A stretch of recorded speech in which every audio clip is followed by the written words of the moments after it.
વડોદરાની માંજલપુર બેઠક પર ભાજપ કોંગ્રેસના ઉમેદવારોએ પોતાની ઉમેદવારી નોંધાવી। ભાજપના સતીશ પટેલ અને કોંગ્રેસના ભીખાભાઈ રબારીએ ફોર્મ ભરીને જીતનો વિશ્વાસ વ્યક્ત કર્યો। ઉમેદવારી પત્ર ભરતી વખતે સતીશ પટેલ સાથે ભાજપના પ્રદેશ પ્રમુખ જગદીશ વિશ્વકર્મા તથા ભીખાભાઈ રબારી સાથે કોંગ્રેસ પ્રદેશ પ્રમુખ અમિત ચાવડા ઉપસ્થિત રહ્યા। યોગેશભાઈ પટેલના નિધનથી ખાલી પડેલી માંજલપુર વિધાનસભા બેઠક પર પેટા ચૂંટણી માટે 30 જુલાઈએ મતદાન યોજાશે। સતીશ પટેલના સમર્થનમાં યોજાયેલી સભામાં જગદીશ વિશ્વકર્માએ યોગેશ પટેલને યાદ કરીને ઇમોશનલ કાર્ડ ફેંક્યું। આ જીતને એવી જીત બનાવીએ, આ ઇલેક્શનને એવું યાદગાર ઇલેક્શન બનાવીએ કે યોગેશ કાકાને પણ એમ થાય કે મારા કાર્યકર્તાએ મારી ગેરહાજરીમાં પણ હું હતો એના કરતાં પણ સવાઈ અને બમણી તાકાતથી કામ કર્યું છે। મિત્રો, યોગેશ કાકાને હમણાં હિતુભાઈએ કીધું કે પુષ્પાંજલિ આપણે કરીને શ્રદ્ધાંજલિ આપીએ, પણ મિત્રો સાચી શ્રદ્ધાંજલિ ગઈ વખતે 2022માં પણ કોંગ્રેસે એ લીડ ગુમાવી હતી, પોતાની ટૂંકમાં ડિપોઝિટ ગુમાવી હતી। અત્યાર સુધીના 17 હોય, 19 હોય, 22 હોય કે 24 હોય, દરેક વખતે આ માંજલપુર વિધાનસભા એ ઓલવેઝ કોંગ્રેસ હોય કે અન્ય પાર્ટીઓ હોય એ જબરજસ્ત ફાઇટ સાથે એ સ્પષ્ટ બહુમતીથી ભારતીય જનતા પાર્ટીનું કમળ વિજય થયું છે।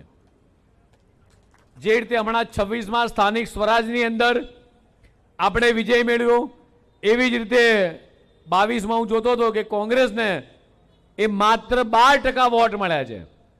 તો અહીંયા બેઠેલા તમામે તમામ કાર્યકર્તા મિત્રો ને મારી વિનંતી છે કે આજે જ્યારે નામાંકન પરિપૂર્ણ કરીએ ત્યારબાદ એ યોગેશ કાકાને સાચી શ્રદ્ધાંજલિ આ માંજલપુર મત વિસ્તારમાંથી એ તમામ લોકો એ એક કમળ ચૂંટી અને મહાદેવજીના ચરણોમાં પધરાવીએ કે હે મહાદેવજી, જે શિવજીની સવારી શરૂ કરી હતી એને અમારું આ કમળ અર્પણ છે।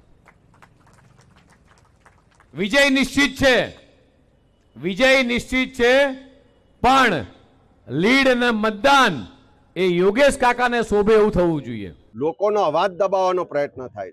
દર ચોમાસું આવે વિશ્વામિત્રી નદીમાં માનવ સર્જિત આ ભાજપના ભ્રષ્ટાચાર સર્જિત જે પૂર આવે છે અને લોકોને હેરાનગતિ થાય છે, માલ મિલકતને નુકસાન થાય છે, જે ભ્રષ્ટાચારના મુદ્દાઓ છે, મોંઘવારીના મુદ્દાઓ છે, રોજગારીના અને શિક્ષણના પ્રશ્નો છે, આ બધા જ મુદ્દા પર માંજલપુર વિધાનસભાની પેટા ચૂંટણી લડાશે।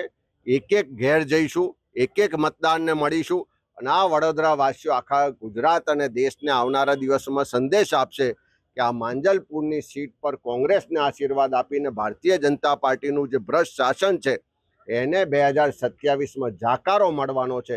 એનો સંદેશ આ માંજલપુર વિધાનસભાની સીટ પરથી અહીંની જનતાને મતદારો આપશે।